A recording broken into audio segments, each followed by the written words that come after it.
tentang Syekhul Islam Ibnu Taimiyah. Nama beliau adalah Ahmad. Nama beliau adalah Ahmad Taqiyuddin. Kunianya adalah Abul Abbas. Beliau padahal belum menikah, sampai wafat belum menikah, dan masih muda termasuk. Tapi karyanya seperti lautan. Ya, Ibnu Taimiyah, pendekarnya ulama. Ya, Ahmad Taqiyuddin Abul Abbas ibn Abdul Halim ibn Abdissalam ibn Abdillah ibn Abil Qasim Al-Khadr ibn Muhammad ibn Al-Hidr ibn Ali ibn Abdillah ibn Taimiyah Al-Harrani. Al-Harrani. Beliau ini kenapa dikatakan Ibnu Taimiyah? Kenapa? Ada beberapa alasan. Padahal bapaknya beliau namanya siapa? Abdul Halim. Tapi kenapa terkenalnya Ibnu Taimiyah? Kenapa? Sebabnya itu apa? Ada beberapa alasan. Yang pertama, anna jaddahu Muhammadan kanat ummuhu tusamma Taimiyah. Karena kakek buyut beliau yang bernama Muhammad itu punya ibu, ibunya namanya Taimiyah. Berarti kan neneknya, betul ya? Wa kanat wa'idho. Taimiyah ini dulu wanita yang pintar memberi nasihat, wanita yang zuhud, wanita yang alim, suka memberi nasihat ke orang sehingga terkenal namanya. Terus punya anak, punya temurun, ada Syekhul Islam namanya Ahmad. Karena neneknya dulu seorang wanita yang pintar memberi nasihat, maka Syekhul Islam dinisbatkan ke neneknya yang dulu itu, namanya Ibnu Taimiyah. Kok cara saiki putune Taimiyah gitu. Paham ya? Cucunya Taimiyah. Karena Taimiyah itu orang terkenal dulu gitu loh. Punya turun temurun, lahir Syekhul Islam ini, maka dipanggil Ibnu Taimiyah. Itu alasan yang pertama. Enggak ada di kitab itu. Tapi tetap sampean baca ya, enggak ada di kitabnya yang di situ. Kemudian sebab yang kedua, inna jaddahu Muhammad bin Khidir, bahwa kakek buyutnya beliau Muhammad bin Khidir ini pernah haji melewati negeri Taima. Negeri apa? Taima. Fara'ahuna katiflah. Maka dia, kakeknya ini melihat seorang bocah kecil wanita.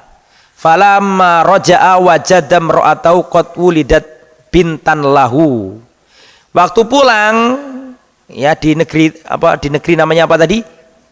Taima. Tadi itu istrinya beliau melahirkan, maka melahirkan putri diberi nama Taimiyah. Jadi seakan-akan Taimiyah itu diambil dari neneknya Syekhul Islam Ibnu Taimiyah. Kenapa kok disebut Taimiyah? Karena Taimiyah ini dulu seorang wanita yang apa? Terkenal, alim, suka memberi nasihat dan seterusnya. Itu beberapa alasan yang ditulis oleh para ulama tentang beliau. Nah, beliau ini lahir pada hari Senin. Hari Senin, seperti lahirnya Rasulullah. Hari Senin, ada yang mengatakan tanggal 10, ada yang mengatakan tanggal 12 Rabiul Awal. Tahun 661 Hijriah di Harran. Harran itu sekarang ada di wilayah Syria, negeri Syam berarti, betul ya? Beliau termasuk Asyami, orang Syam. Beliau mendapatkan julukan Syekhul Islam saking cerdasnya, saking hebatnya Syekhul Islam Ibnu Taimiyah. Dan keluarga beliau adalah keluarga yang masyhur dengan ilmu pengetahuan. Kakeknya bernama Abul Barokat. Beliau termasuk pembesar ulama madhab Hambali yang mempunyai beberapa kitab, diantaranya Al-Muntaqa min Akhbaril Mustafa. Al-Muntaqa min Akhbaril Mustafa ini karangannya Abul Barokat Ibnu Taimiyah. Tapi bukan Ibnu Taimiyah yang kita bicarakan. Paham maksud saya? Ini Abul Barokat, kakeknya Syekhul Islam Ibnu Taimiyah. Paham maksudnya ya? Jadi kakeknya ulama besar, pengarang kitab Al-Muntaqa min Akhbaril Mustafa yang disarah oleh Imam Syaukani menjadi kitab Nailul Autor. Pernah tahu kitab Nailul Autor? Saya nggak mengatakan pernah baca kitab Nailul Autor karena saya yakin kayaknya belum baca. Punya aja belum, lihat bukunya juga belum.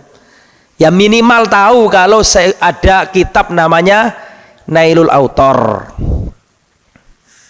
Ya, waktu dulu saya mondok di Paciran ada ustadz namanya Nailul Autor. Soalnya bapaknya ngerti gitu, berarti ngaji kitab itu Nailul Autor. Kitab ini itu kakeknya beliau. Jadi memang beliau ini lahir di kalangan apa? Ulama. Guru-guru beliau banyak. Di antaranya gurunya beliau adalah Syamsuddin Abu Muhammad Abdurrahman. Kata para ulama, di antaranya Al-Imam Ibnu Abdul Hadi. Beliau adalah muridnya Syekhul Islam. Beliau berkata, gurunya Syekhul Islam itu lebih dari 200 masyayikh. Beliau belajar ini, belajar itu. Beliau juga belajar macam-macam ilmu. Banyak gurunya beliau. Saya bacakan di sini, perhatikan. Dzakara Ibnu Abdul Hadi telah menyebutkan muridnya Syekhul Islam, namanya Ibnu Abdul Hadi, tentang Syekhul Islam. Sami'a Musnad Imam Ahmad bin Hanbal marrat. Beliau Syekhul Islam ini mendengarkan kitab Musnadnya Imam Ahmad. Maka mazhabnya Syekhul Islam pada dasarnya, meskipun beliau juga mujtahid mutlak